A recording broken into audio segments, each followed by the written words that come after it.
نحمده ونصلي ونسلم على رسوله الكريم أما بعد فأعوذ بالله من الشيطان الرجيم بسم الله الرحمن الرحيم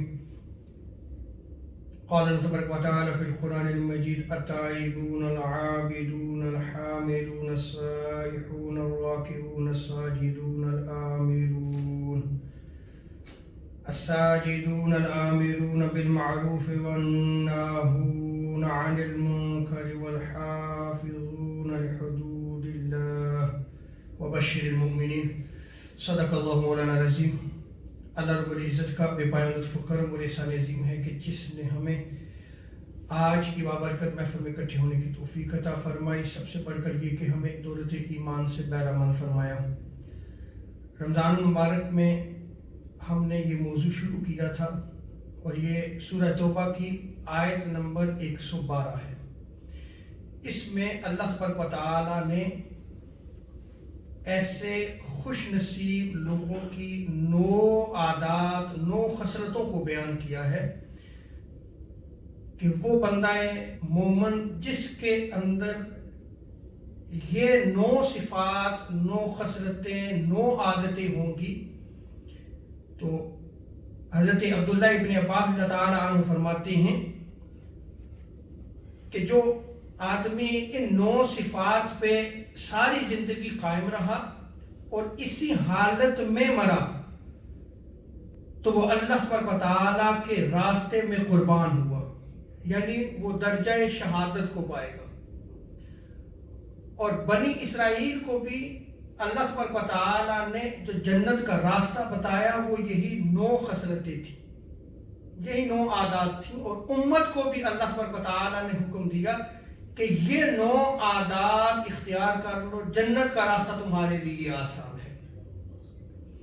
اور اس میں جو پہلی خصلت التائبون توبہ کرنے والے، اس کو ہم نے رمضان المبارک میں بیان کیا تھا۔ اب آگے جو 9 خصلتیں ہیں 9 عادات ہیں، انشاءاللہ تبارک و تعالی کوشش ہوگی کہ کچھ آج وہ خصلتیں جو ہم بیان کریں، اگر نہ ہوا تو انشاءاللہ تبارک و تعالی اگلے جمعہ مبارک میں ہم اس موضوع کو جو ہے وہ کمپلیٹ کر دیں گے۔ یہ وہ 9 عادات ہیں جو بندہ مومن میں ہونی چاہیے تاکہ اس کی زندگی جو ہے وہ نیک اور صالح گزرے۔ جب اس دنیا سے جائے تو اللہ تبارک و تعالیٰ اس کو درجہ شہادت پہ فائز کرے۔ تو التائبون اللہ تبارک و تعالیٰ ارشاد فرماتا ہے یہی وہ لوگ ہیں جو توبہ کرنے والے۔ آگے اللہ تبارک و تعالیٰ نے ارشاد فرمایا العابدون، کہ وہ عبادت کرنے والے ہیں، اللہ تبارک و تعالیٰ کے حضور اخلاص کے ساتھ جھکنے والے ہیں۔ اب عبادت کا معنی کیا ہے؟ اس معنی کو آپ سمجھ لیجئے۔ عبادت کا معنی ہے انتہائی درجے تذلل، اس کا اظہار کرنا، یعنی جو لوگ اللہ کے سامنے انتہائی عاجزی کرتے ہیں اور ذلت کا اظہار کرتے ہیں کہ اے رب کبریائی تیری ہے، ہم تو کچھ بھی نہیں۔ یہ تعریف جن لوگوں میں پائی جائے گی وہ عابدین ہیں۔ اور جو لوگ اخلاص کے ساتھ اللہ تبارک و تعالیٰ کے احکام پر عمل کریں اور اس عمل پر حریص ہوں، یعنی جو اللہ تبارک و تعالیٰ نے احکام دیے ہیں ایک تو عمل کرتے ہیں اور دوسرا جو ہے وہ ہمیشہ لالچ کریں، حریص رہیں کہ کوئی عمل چھوٹ نہ جائے جو اللہ تبارک و تعالیٰ نے ہمیں دیا ہے، ہر حکم پہ عمل ہو، ان احکام پہ وہ زندگی بسر کرتے ہیں، وہ لوگ عابدین ہیں۔ اور حضرت عبداللہ ابن عباس اللہ تعالی عنہما آپ فرماتے ہیں کہ جو لوگ اللہ کی عبادت کو اپنے اوپر واجب سمجھتے ہیں وہ عابدین ہیں۔ اور امام حسن بصری رحمۃ اللہ تعالی علیہ، یہ عابدون کا معنی دیکھیں آپ، کہ مفسرین نے، صحابہ کرام نے، تابعین نے کیا بیان کیا ہے۔ امام حسن بصری رحمۃ اللہ تعالی علیہ فرماتے ہیں کہ جو راحت میں، یعنی جب اس کو بندے کو آسانیاں میسر ہوں، اللہ تبارک و تعالیٰ کی نعمتیں اس پر ہوں، اس وقت اور تکلیف میں اللہ کی عبادت کو نہ چھوڑے، اللہ کی عبادت کرتا رہے۔ یعنی آسانی میں بھی اللہ کی عبادت کرے، راحت میں بھی اللہ کی عبادت کرے، اور جب تکلیف میں مبتلا ہو جائے تب بھی اللہ کی عبادت کرے، اس کے سامنے جھکے۔ وہ لوگ جو ہے وہ عبادت کرنے والے ہیں اور عابدین ہیں۔ اور اس پہ صرف ایک حدیث مبارکہ نقل کر کے اللہ تبارک و تعالیٰ نے جو اگلی صفت بیان کی ہے، تیسری صفت کی طرف ہم منتقل ہوں گے۔ یہ دوسری صفت ہے تائبون، توبہ کرنے والے، اور دوسرا کیا آ گیا؟ عبادت کرنے والے۔ اب جو عبادت کرنے والے ہیں، یعنی جو آقا علیہ السلام نے تعلیم دی ہے، جو حضور علیہ السلام نے وضاحت فرمائی ہے کہ بہترین شخص کون ہے، اس سے بڑھ کر کوئی اور تفسیر نہیں ہوگی۔ سیدنا ابو ہریرہ رضی اللہ تعالی عنہ اس روایت کو نقل فرماتے ہیں کہ آقا علیہ السلام نے ارشاد فرمایا، لوگوں کی بہترین زندگی کا طریقہ یہ ہے کہ ایک شخص گھوڑے کی لگام کو پکڑے اور گھوڑے کی پیٹھ پر بیٹھ جائے اور اس گھوڑے کو اس طرف دوڑانا شروع کر دے جس طرف دشمن حملہ آور ہے، یا اس کو ذرا برابر بھی خوف محسوس ہو تو اپنے گھوڑے کو اس طرف دوڑانا شروع کر دے، اس طرف رخ کر دے، اور پھر واپس نہ پلٹے، یا قتل یا موت کی تلاش میں وہ نکلا رہے، واپس نہ آئے، اللہ کے راستے میں وہ نکلا رہے۔ اب اس چیز کو آپ سمجھیے گا کہ یہاں کیا معنی بیان کیا گیا ہے، یعنی اس بندہ مومن کی ساری زندگی جہاد پہ گزرنی چاہیے۔ جہاد کا صرف یہ معنی نہیں ہے کہ تلوار کے ساتھ لڑنا، وہ معنی بھی ہے، لیکن اگر اسلام پہ حملہ آور قومیں اسلام پہ حملہ کرتی ہیں اور کئی جہتوں سے حملہ ہو رہا ہو، تو بندہ مومن جو مجاہد ہے، جس کی ساری زندگی جو ہے وہ مجاہدانہ گزرتی ہے، اس کے لیے کیا لازم ہے کہ جس جہت سے حملہ ہو اس جہت پہ جو ہے وہ اسلام کا دفاع کرے۔ یعنی اپنی گھوڑے کی پشت پہ بیٹھ جائے اور پھر اسلام کا دفاع کرتا رہے۔ اگر عالم دین ہے تو اپنے علم کے ذریعے، اگر اس کے ہاتھ میں قلم کی پاور ہے، قلم کے ساتھ لکھتا ہے، تو لکھتے ہوئے اسلام کا دفاع کرے، دین کی دعوت و تبلیغ کے ذریعے اسلام کا دفاع کرے۔ اور جس دور میں ہم زندگی بسر کر رہے ہیں، اس میں اگر آپ بالخصوص امت کی طرف دیکھیں، ہمارے نوجوان نسل، جو ہمارے بچے ہیں، جو ہمارا مستقبل ہیں، ان کی زندگی کو بچپن ہی سے جو ہے وہ کیسے مقید یعنی قید کیا جا رہا ہے۔ ہم پیرنٹس جو ہے وہ اپنا وقت گزاری کے لیے، چاہے یار بچہ تنگ کر رہا ہے، موبائل ہاتھ میں پکڑا دیں، ہو رہا ہے یا نہیں ہو رہا، بھائی ٹیبلٹ دے دیں اس کو۔ بہت میٹھا زہر ہماری نسلوں میں دیا جا رہا ہے۔ اچھا، اسی موبائل اور اسی ٹیبلٹ کی وجہ سے وہ بچہ بھی جی کھانا نہیں کھاتا، وہ کھانا کھانے کے لیے ہم دے رہے ہیں، اب وہ جب بھی کھانا کھانے بیٹھے گا اس کے سامنے پھر میڈیا ہونا چاہیے۔ اچھا، اب میڈیا کے سامنے وہ جو دیکھ رہا ہے، جو عادت بن رہی ہے، وہ کیا عادت بن رہی ہے؟ یا کارٹونز ہوں گے، یا یوٹیوب کے شارٹس ہوں گے جو بچوں کے بنے ہوئے ہیں، یا میوزک ہوگا۔ اب جب وہ بڑا ہوگا، آپ یہ دیکھیں کہ ہم نے تربیت کیا کر دی کہ وہ یا میوزک سنتے ہوئے یا ڈرامہ دیکھتے ہوئے یا شارٹ کلپ دیکھتے ہوئے کیا کرے گا؟ کھانا کھائے گا، اس کے علاوہ وہ کھانا نہیں کھائے گا۔ پھر اگر آپ اسے کہیں کہ بیٹا حضور کی سنت یہ ہے کہ کھانا کھاتے ہوئے آپ یہ عمل کریں، پھر آپ کی وہ سنے گا؟ پھر نہیں سنے گا۔ پھر آپ دوڑتے ہیں پیروں کے پاس پھر آپ دوڑتے ہیں جی مولویوں کے پاس جی دم کریں. بھئی جو آپ نے دم کر دیا ہے اب کسی پیر کا دم نہیں چلے گا، پھر دعا کریں. جو دم آپ نے کرنا تھا وہ بچپن میں کرنا تھا، وہ آپ نے نہیں کیا.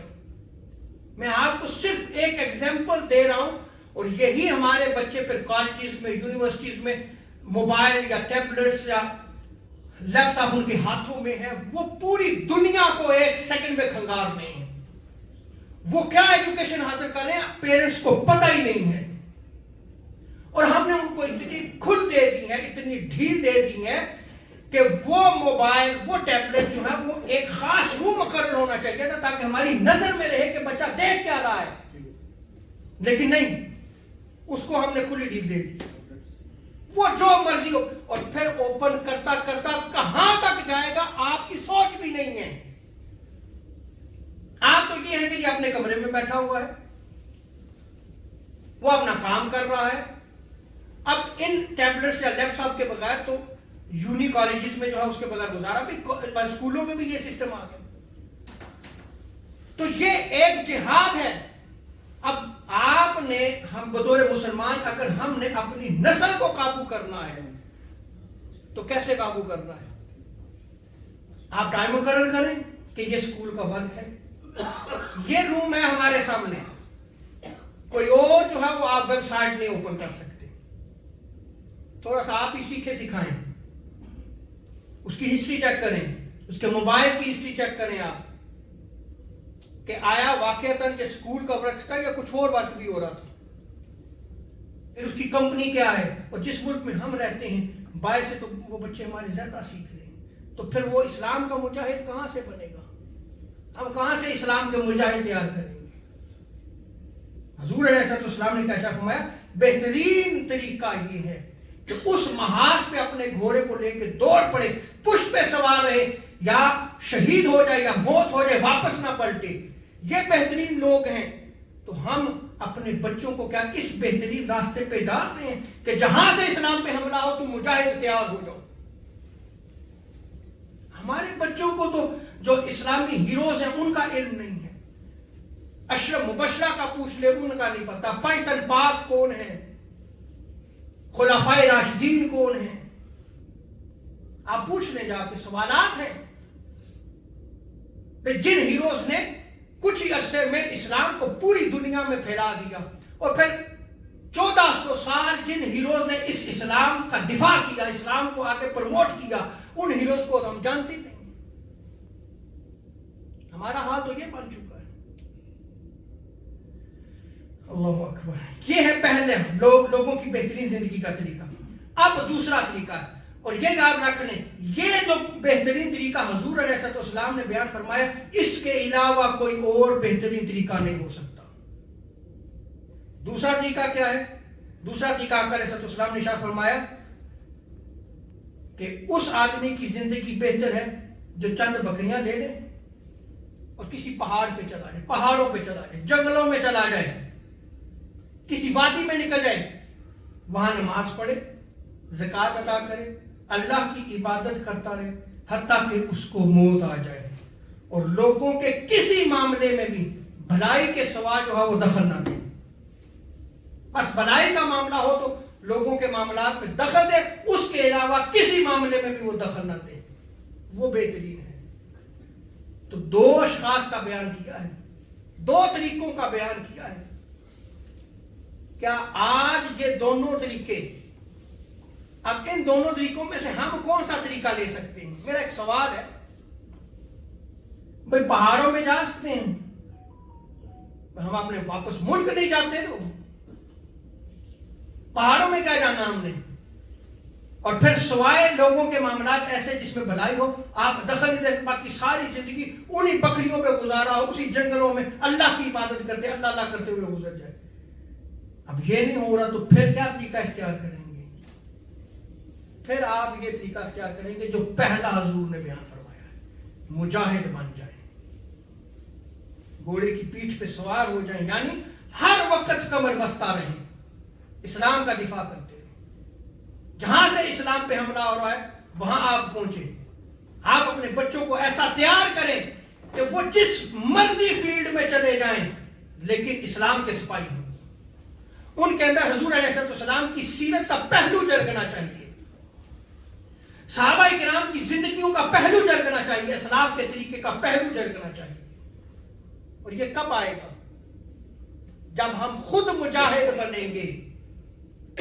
جب ہم خود مجاہد نہیں بنیں گے تو کیا ہم اپنی اولاد کو مجاہد بنا سکتے ہیں؟ ہم اپنی اولاد کو مجاہد نہیں بنا سکتے. یہ العابدون کا معنی جو میں نے شروع میں معنی بیان کیے تھے، یہ حدیث مبارکہ میں آپ دیکھ لیں کہ وہ ہر چیز کو آقا علیہ السلام نے اس کو بیان کیا. اس کے بعد اللہ تبارک و تعالی نے ارشاد فرمایا التائبون العابدون الحامدون، کہ وہ اللہ تبارک و تعالی کی حمد کرنے والے ہیں. حمد کرنے والے کون ہیں؟ حامد کون ہیں؟ حامدون وہ لوگ ہیں جو اللہ تبارک و تعالی کی قضا پہ راضی رہتے ہیں، اس کی نعمت کو اس کے راستے پہ خرچ کرتے ہیں. اللہ تبارک و تعالی انہیں نعمت دیتا ہے تو اس نعمت کو اللہ رب العزت کی اطاعت میں خرچ کرتے ہیں. وہ حامدون ہیں. اولاد بھی نعمت ہے، مال بھی نعمت ہے، دولت بھی نعمت ہے. آپ کے پاس کوئی ہنر ہے تو وہ بھی نعمت ہے. رب کی قضا پہ عمل کرتے ہوئے جو اللہ نے آپ کو نعمت دی ہے اس کو کہاں خرچ کرے؟ اللہ تبارک و تعالیٰ کی اطاعت پہ خرچ کرے. اور وہ حامدون ہیں، وہ خرچ کرتے ہیں اور ہر حال میں اللہ تبارک و تعالیٰ کی حمد کرتے ہیں، تعریف کرتے ہیں. اور حضرت عبداللہ ابن عباس رضی اللہ تعالیٰ عنہما بیان کرتے ہیں آقا علیہ السلام نے ارشاد فرمایا سب سے پہلے جنت میں ان لوگوں کو بلایا جائے گا، سب سے پہلے جن کو ندا دی جائے گی آؤ جنت کی طرف آ جاؤ، سنے وہ کون سے لوگ ہیں؟ سب سے پہلے جنہیں دعوت دی جائے گی اور انہیں بلایا جائے گا. آقا علیہ السلام فرماتے ہیں یہ وہ لوگ ہیں جو راحت میں، آسانی میں، جب اللہ تبارک و تعالیٰ نے انہیں نعمتوں سے نوازا تھا وہ اللہ تبارک و تعالیٰ کی حمد کرتے تھے، اللہ کی تعریف کرتے تھے، اللہ کو یاد کرتے تھے، اللہ کے حضور جھکتے تھے، اللہ کو مناتے تھے. ان کو سب سے پہلے جنت کی طرف بلایا جائے گا. اور جب وہ تکلیف میں مبتلا ہو گئے تب بھی وہ اللہ کو یاد کرتے تھے، اس کی حمد کرتے تھے، اس کی تعریف کرتے تھے. یعنی راحت اور تکلیف میں اللہ کو یاد کرتے تھے. ان کو سب سے پہلے جنت کی طرف بلایا جائے گا. آگے اللہ تبارک و تعالیٰ نے ارشاد فرمایا التائبون العابدون الحامدون السائحون. السائحون جو معنی بیان کیا گیا روزہ رکھنے والے ہیں. یہ رمضان المبارک میں ہم نے اس کا بیان کیا، اس کے فضائل انشاءاللہ تبارک و تعالی رمضان المبارک میں ہم جو ہے وہ مزید بیان کریں گے. لیکن جو معنی آقا علیہ السلام نے بیان کیا ہے وہ یہی ہے. عبید بن عمیر کہتے ہیں کہ آقا علیہ السلام نے السائحون کے متعلق جب ان سے پوچھا گیا تو آپ نے فرمایا وہ روزہ دار ہیں. وہ کیا ہیں؟ روزہ دار، روزے رکھنے والے ہیں. لیکن اس کا ایک اور معنی بھی ہے، اسی سے سیاحت ہے. اسی سے کیا ہے؟ سیاحت، سفر کرنا، زمین پہ سفر کرنے والے. وہ معنی میں نے بیان کر دیا، اس کی تفصیل ہم انشاءاللہ پھر بیان کریں گے. لیکن یہ دوسرا معنی بھی اس کا جو ہے وہ مفسرین نے بیان کیا، سیاحت کرنے والے. آج یہ سیاحت ہماری امت میں نظر نہیں آتی. ہماری سیاحت جو ہے وہ کیا ہے؟ یعنی ہم کسی ملک میں جا رہے ہیں، اپنے بیوی بچوں کے ساتھ جا رہے ہیں، آؤٹنگ کے رہے بس یہ ہماری سیاحت رہتی ہے. ایسا ہی ہے. اور عمرہ بھی جو ہے وہ ہمارا آؤٹنگ ہی بنتا چلا جا رہا ہے، وہ بھی سیاحت بنتی چلی جا رہی ہے. یا اسلامی ملکوں میں جانا بھی سیاحت رہ گئی. حالانکہ سیاحت کا اصل مقصد کیا تھا کہ گھومو پھرو، دیکھو، قوموں کو دیکھو اور فکر اور سوچ اور تدبر کرو. جب آپ کئی ملکوں کا وزٹ کرتے ہیں، وہاں مختلف سوسائٹیز ہوتی ہیں، مختلف تہذیبیں ہوتی ہیں، کئی تہذیبیں وہاں بدل چکی ہوتی ہیں. جائیں دیکھیں کتنے جو ہے وہ تہذیبوں کو بنانے والے تھے آج موجود نہیں ہیں. تدبر کریں، اگر وہ نہیں ہے تو ہم کہاں رہیں گے؟ اور پھر آپ یہ دیکھیں کہ جیسے کہ اینیملز پہ ریسرچ،